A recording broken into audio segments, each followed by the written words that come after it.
Déclaration de soutien de l'Union sacrée de la Nation à son Excellence, Monsieur le Président de la République, chef de l'État, commandant suprême des forces armées et de la police nationale, ainsi qu'à nos forces de défense et de sécurité. Nous, regroupement et partis politiques, groupe parlementaire de l'Assemblée nationale et groupe politique du Sénat, associations et personnalités, membres de l'Union sacrée de la Nation, réunis ce lundi 31 octobre 2022 pour évaluer la situation sécuritaire de notre pays, précisément dans sa partie orientale. Dénonçons et condamnons l'agression, les tueries barbares, les massacres, les destructions et les déplacements de centaines de milliers de femmes, enfants et vieillards perpétrés par le Rwanda à l'Est, notamment dans la cité de Bunagana, en territoire de Rutshuru. Aujourd'hui, plus que jamais, nous prenons conscience de l'extrême gravité du désastre humanitaire qui sévit en République démocratique du Congo, notre pays. Face à cette tragédie humaine qui endeuille notre pays, nous ne pouvons garder silence. Nous appelons toutes les Congolaises et tous les Congolais à l'unisson, à la mobilisation générale pour défendre l'intégrité du territoire et la souveraineté de notre pays. Ces institutions légalement établies et notre peuple meurtri en danger d'extermination. La persistance des atrocités que fait subir le Rwanda et ses complices à nos populations en violation flagrante des principes fondamentaux du droit international affirmé par la Charte de l'ONU et l'acte constitutif de l'Union africaine sous le regard indifférent de la communauté internationale est intolérable.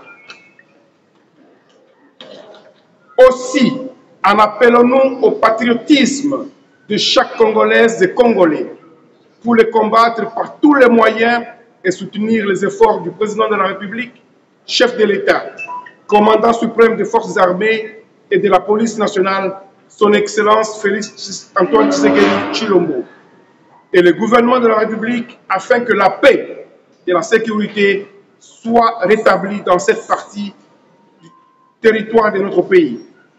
C'est ici l'occasion pour nous d'apporter notre soutien inconditionnel à nos forces armées et à la police nationale engagées actuellement au front pour la paix, la sécurité et la défense de l'intégrité territoriale de la République démocratique du Congo.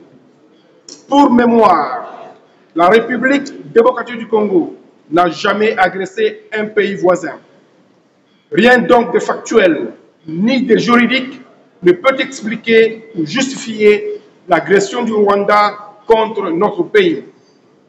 Nous exigeons du Rwanda le retrait immédiat et sans condition de ses troupes actuellement dans notre pays. Nous invitons les partenaires de la République démocratique du Congo à appuyer nos efforts pour éradiquer les groupes armés terroristes étrangers et locaux qui sèment la terreur et la désolation sur notre territoire. De même, nous demandons aux Nations Unies de trouver des lieux d'asile alternatifs aux étrangers accueillis et de bonne foi par la République démocratique du Congo sur notre territoire et qui, par la suite, se sont transformés en bourreaux contre son peuple. Peuple congolais, face à l'irrépressible volonté du Rwanda d'entretenir l'instabilité à l'est de notre pays, pour des raisons hégémoniques, notre détermination reste totale et nous vaincrons.